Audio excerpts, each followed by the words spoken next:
The following is a production of the Baltimore Regional Guardian Angels. The opinions expressed are those of the individuals and do not necessarily reflect the official policies of the Alliance of Guardian Angels or the Baltimore Regional Guardian Angels.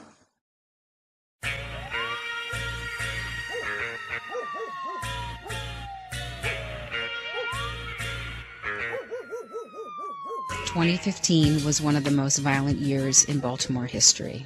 Riots, police misconduct, stop snitching, leadership failures, gang wars, drug-related violence, daylight murders.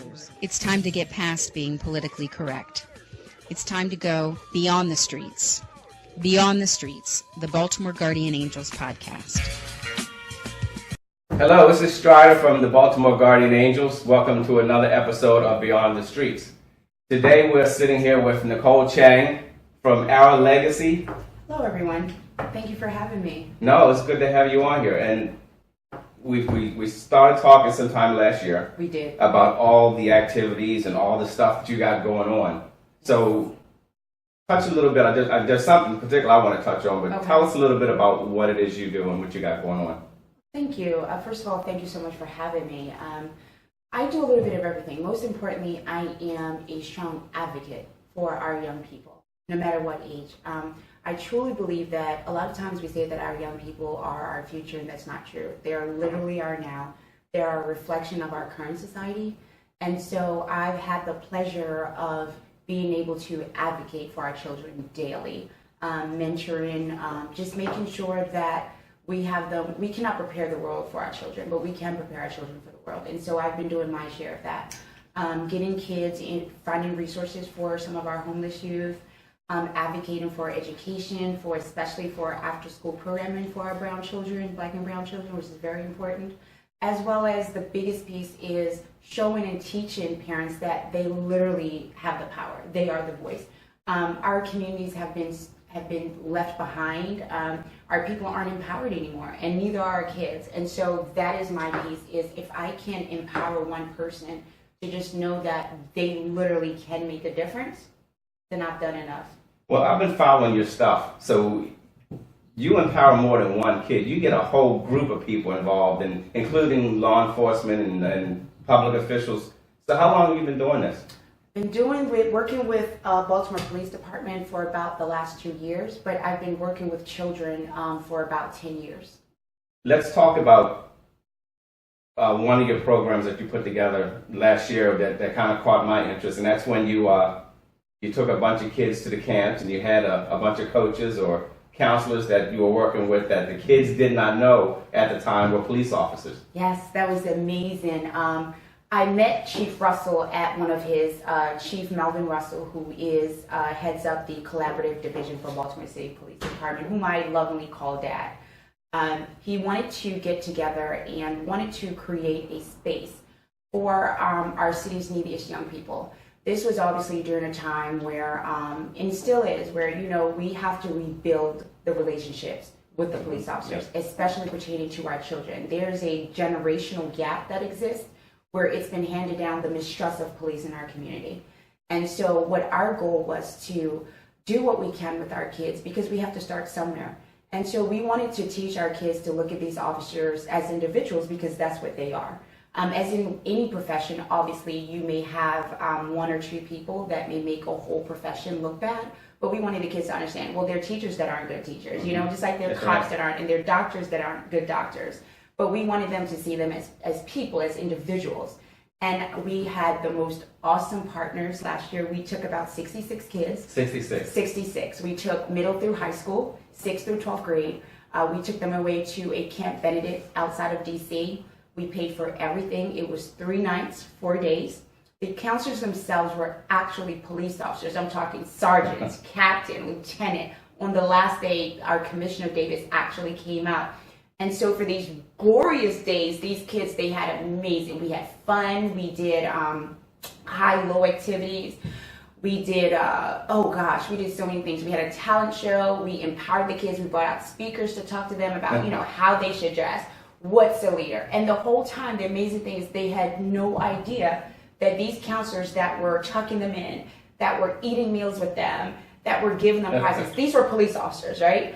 And so the last day we had an assembly and we invited parents up, and it was so amazing. Parents came, grandparents came, then the officers came out in their uniform. So that there was no indication that they were officers. So right? what was the reaction? Oh my gosh. First of all, some kids cried because some of them felt so betrayed, like, oh my God, I can't believe this. But other kids were so shocked. They were like, they told one of the officers, was a female officer, you're too pretty to be a cop. You look nothing like a cop, right? So it was amazing to see the shock on their faces, to learn like, wow, like these police officers did this. And we were like, yeah, like they didn't get paid extra to do this. So they were then able to have a conversation. The parents saw this, right? And so when the parents saw how our children had bonded with these officers and saw the genuine relationships, it was just a whole different environment. Then it was, so do you know who a police officer who's a great guy? And our kids were like, yeah, we know at least 25. We had like over 40 officers. We had firefighters. We had folks from the military. It was amazing. So I am so excited that we get to do this again this year, and we call it the Passport to Success Empowerment Seminar. So we were really excited, and yeah. I saw the video for that, and then I was like, man, that actually gives you chills when you think about that, but that had to have been something. Now, after the camp, what was the follow-up with any of the kids? Did those guys still... Absolutely. So even now, what we did was each of the kids that was a part of the camp received a year full of mentoring relationships. Wow. So we continued with them after, for instance, about a couple weeks ago, we brought over 200 young people to the new African American Museum. Some of the officers went. We took them back to school. Chief Russell made it possible. We took a group of them back to school shopping right after the camp. We've taken them to Stand Up Baltimore, had a gala. And so some of these young people had never been to a formal event before. Wow. And so we took some of them, got them gowns, paid for their hair. So they went to that. We took them to the Park Heights Community Association, had a ball. So we've had an amazing year with these young people following up. We followed up with school. So, parents had a contract that allowed us to pop up with the students in school. We've really become family with the parents. So some of the parents now want to volunteer with the camp, and we've kept in contact. If you can get the parents, and that's a big deal. That's the biggest That's a piece. big deal. That's the biggest piece, because once the parents believe in what you're doing, they will support you. And a lot of times, our communities, we have a hard time getting parents involved.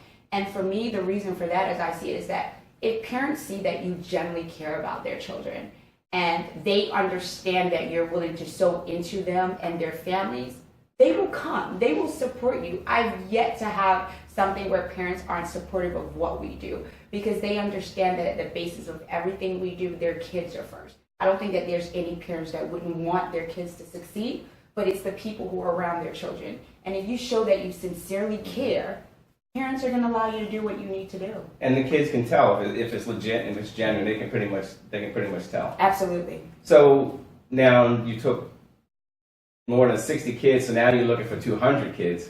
So how do the kids find your program? I'm glad you asked that. So we didn't just do middle school. So we also did elementary school, but we did a one-day camp for them in Baltimore. And this year, so we'll be doing it's K through 12. This year, like we did last year, we reached out to different organizations. So Baltimore City schools have been an amazing partner. Pretty much a lot of our students went to Baltimore City schools. Last year we opened up, we had kids from Baltimore County, Howard County that came to the camp. We just wanted young people, so we didn't just leave it for Baltimore City. This year we're hoping to, again, invite mostly Baltimore City students, but we're not regulated to just Baltimore City students. Any young person that may need some empowerment, we would gladly accept them. We've identified 5 of the 5 schools in Baltimore City with the highest suspension rates, and so we will be working with those schools to for them to identify students from those schools. That would be amazing for our camp, and so we will be doing the legwork of it, reaching out to parents. We just want the school to identify.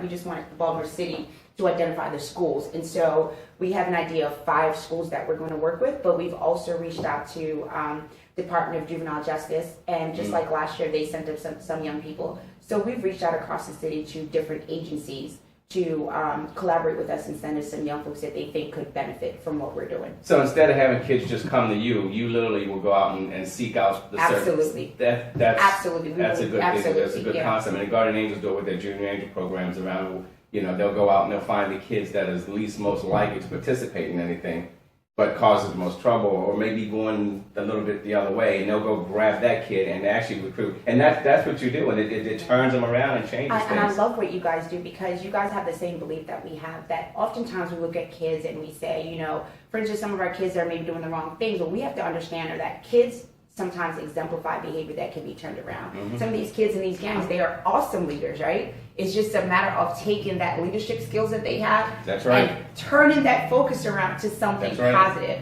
And so for me, we have to understand that our young people aren't nowhere where we want them to be. And we're going to have to meet them where they are and bring them to where we need them to be. So how did you get into this? It's really simple. After Katrina, I had the luxury and the opportunity to work for the University of New Orleans. And I was a freshman recruiter there. And quite honestly, I was shocked. I think that myself, having grown up in Baltimore County, having attended Baltimore County schools, and actually I was one of the privileged ones. You know, I came from a two-parent household. I wasn't aware of just the disparity that was going on in our communities and just how much our kids were suffering. It wasn't until I moved to New Orleans that I was able to see really what was going on in our education system. I had to do something. And so I decided that if I was going to make a change, it needed to start with where I came from, at home. And so I moved back here to Baltimore and started working. I'd already built my nonprofit, created my nonprofit in New Orleans, and had gotten started in several schools there. So I moved back here and began immediately just working. I started with Stand Up Baltimore, a nonprofit here in Baltimore that's done an amazing work. And so it kind of grew from there, created the relationships. But like I said, I've been doing this for 10 years, working with young people, and it never gets tiresome, literally. It's needed. For me, this is not work. This is literally what I am supposed to do. Mm-hmm. It's my purpose, and someone's got to do it.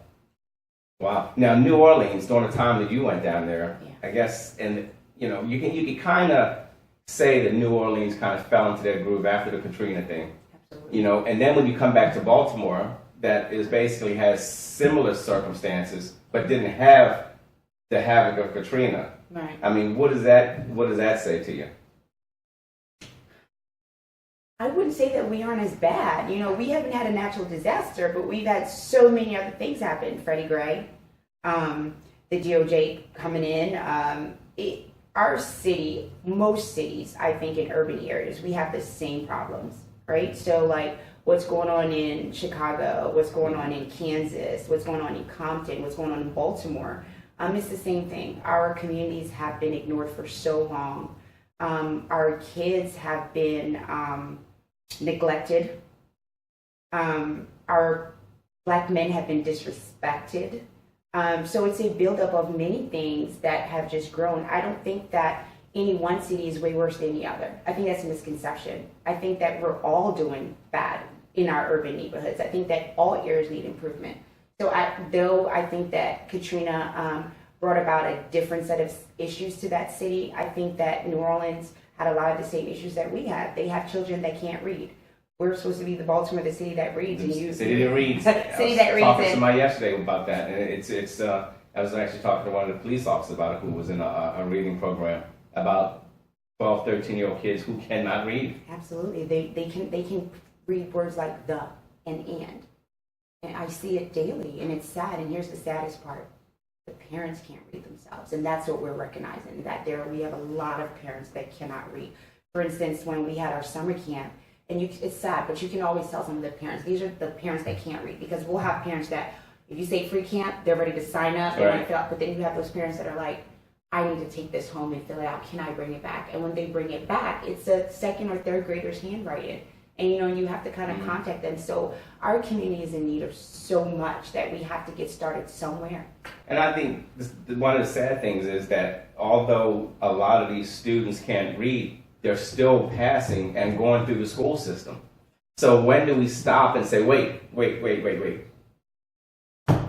You know, you need to be accountable for not being able to read. But then again, so do our schools. You know, and I've seen kids that are in junior high and high school that can barely read, but yet they're passing. No, I agree with you, but the issue that I'm now realizing is that before we can even focus on our children learning, we have to have their basic needs met. Kids are hungry. Yeah, which is why they go to school. Which is why they come to school in the first place. School. Some of them aren't safe. They aren't safe in their homes. They need some place to come where they feel like someone cares, the attention.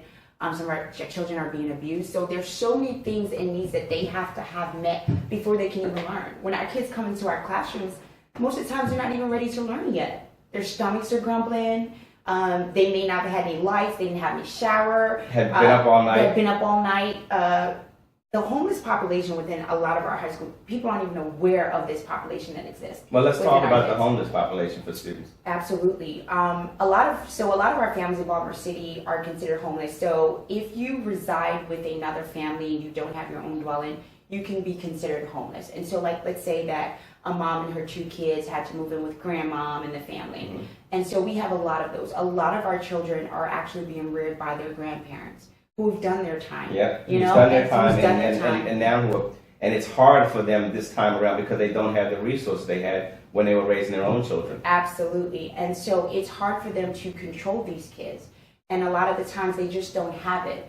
So recently, I've had the privilege to work with a group of about 60 young people from the Scotts Branch PAL Center, and so even with these kids, we had about like 11 young people ages 17 to 24. Wow. That 11 of them were living in one apartment.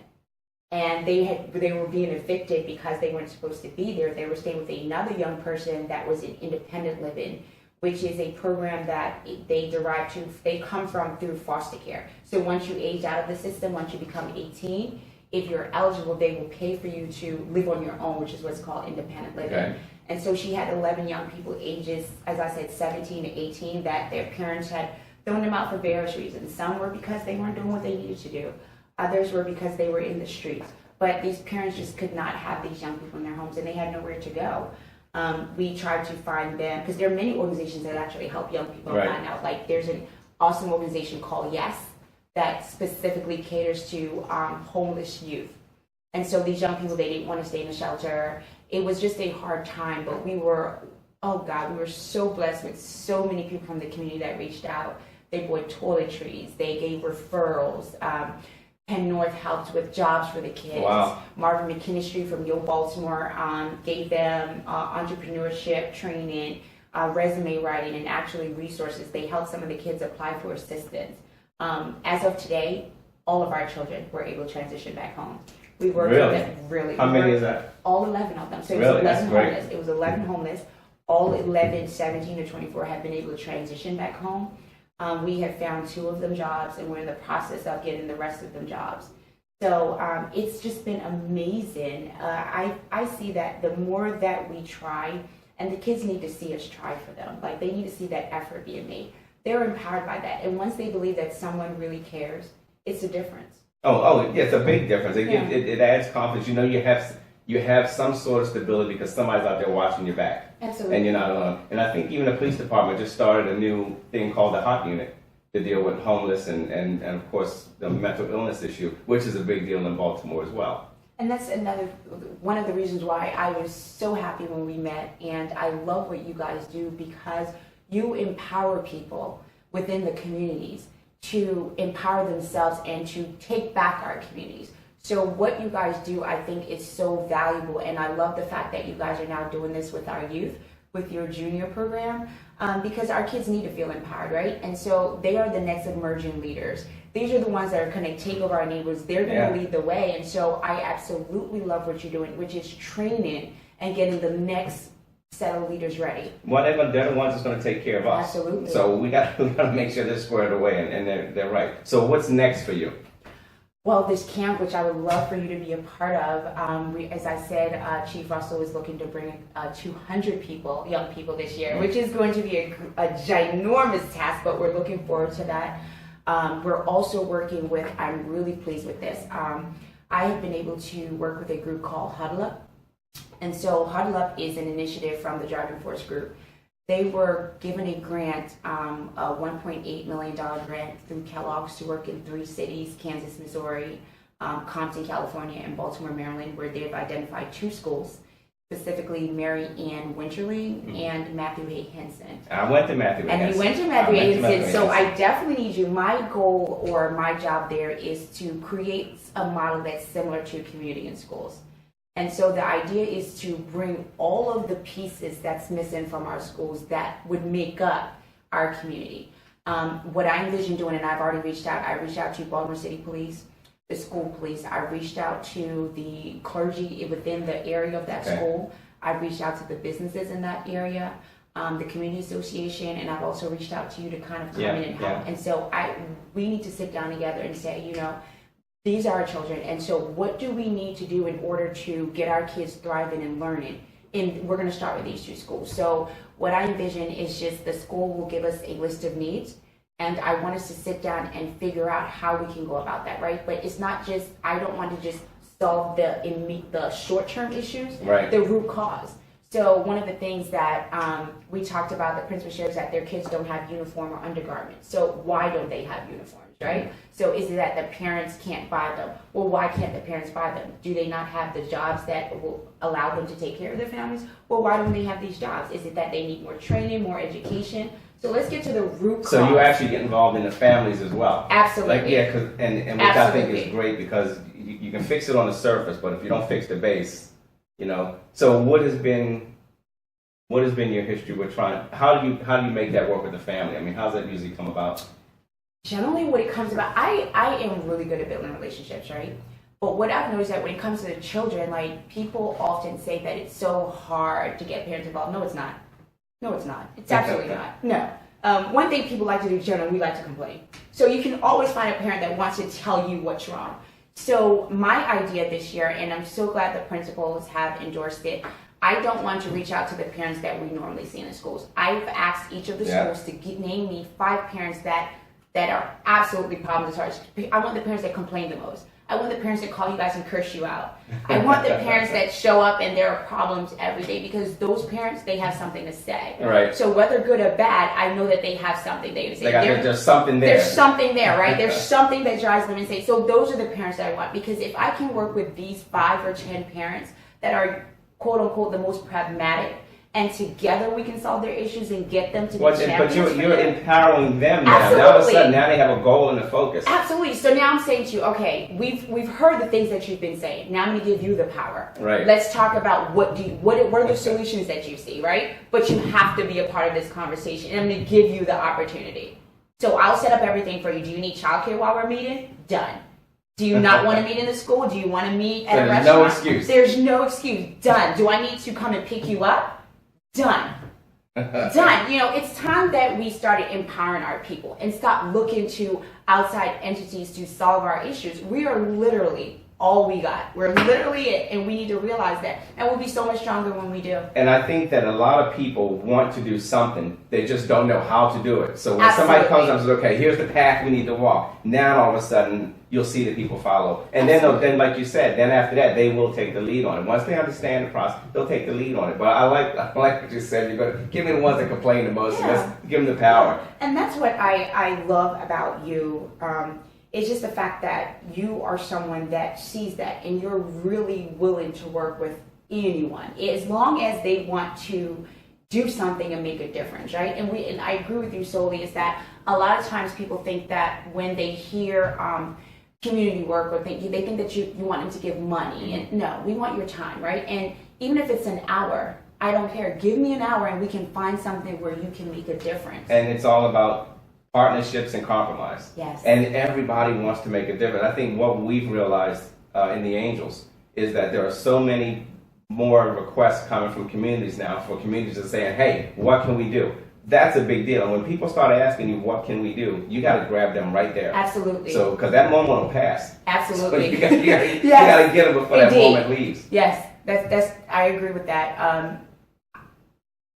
I haven't really had a hard time garnering support from our community. And maybe that's because I work with children.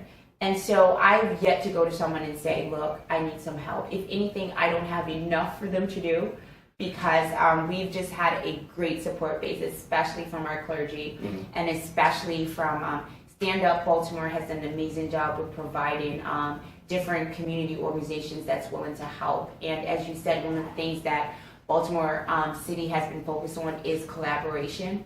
And so anytime I do anything in the community, I always try to make it a point to reach out to at least 2 or 3 other organizations to bring them on board. And that's what then everybody's working together and you're moving the ball. Absolutely. But that's how it works. But I think, what you do is pretty impressive. Like I said, I did follow your stuff and we communicate.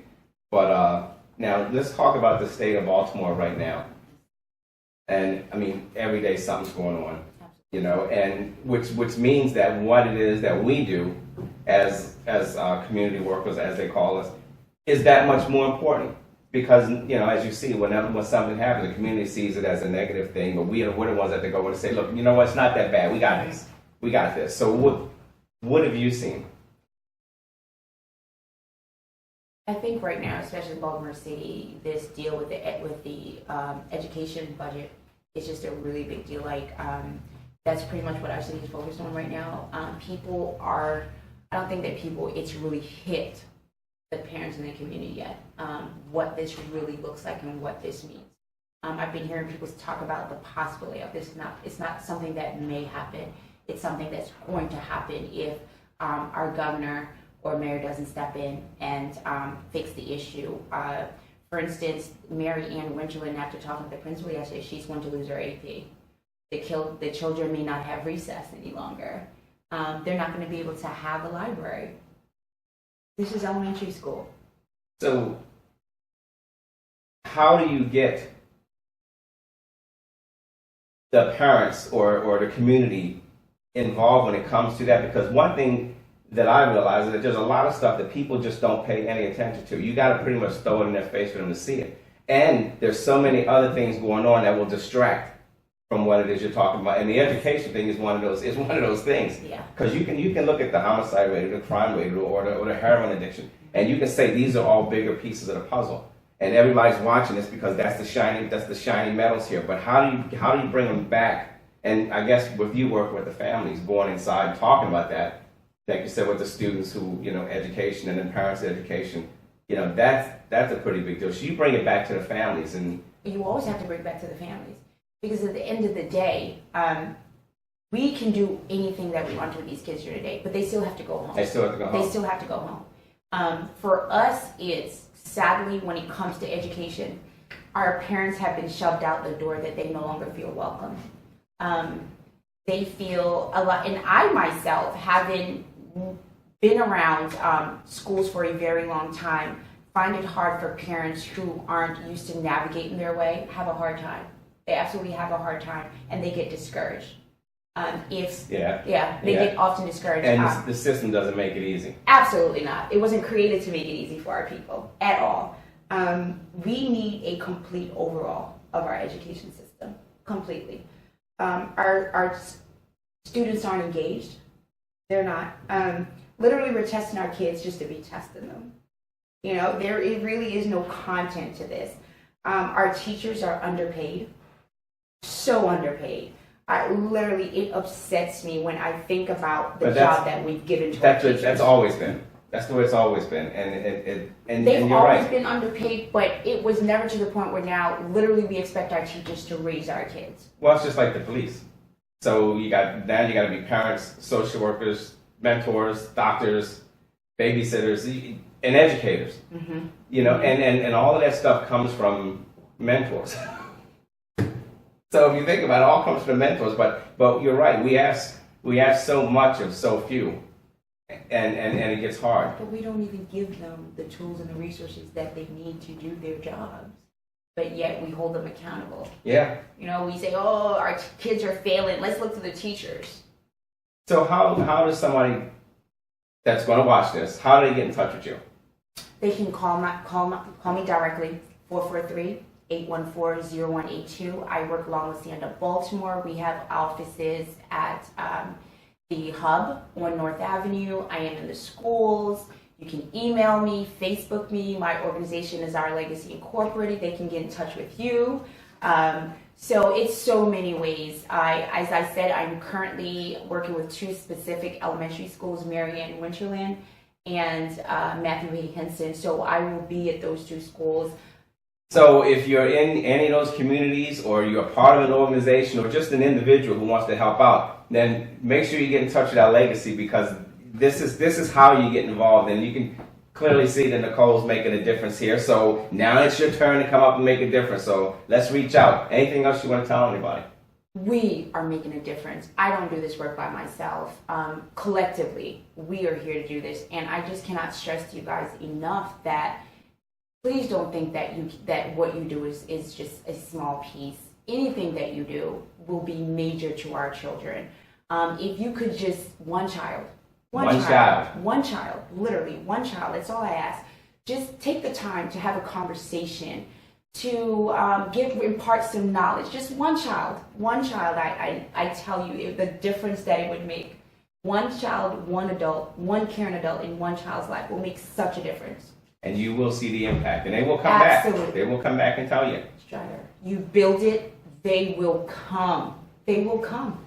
Absolutely. This is Strider, Nicole Chang, and we will see you again on Beyond the Streets. Thank you for having me. Thank you.